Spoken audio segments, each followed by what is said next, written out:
ही दृश्य आहे दादर स्टेशनवरची। इथेही रेल्वे ट्रॅकवर पाणी साचलेले, रेल्वे ट्रॅक नीटसे दिसत नाहीये, पाणी मोठ्या प्रमाणात साचले, त्यामुळे रेल्वे वाहतुकीवर परिणाम झालेला आहे।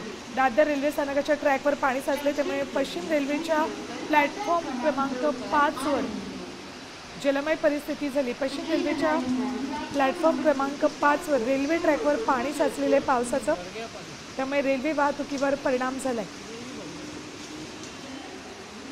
आज फारसे लोक रेल्वेने प्रवास करणार नाहीत, अनेकांना सुट्टी आहे, मात्र काही कार्यालय सुरू आहेत, त्या लोकांना मात्र आज ऑफिस गाठताना थोडी अडचण होणार आहे। रेल्वे ट्रॅकवर पाणी साचलेले, त्याचा परिणाम वाहतुकीवर झालाय। सायन्स स्टेशनच्या रेल्वे ट्रॅक आता isakal.com आहे देशातील नंबर 1 ची मराठी न्यूज वेबसाईट। प्रत्येक अपडेटसाठी isakal.com ला नक्की भेट द्या।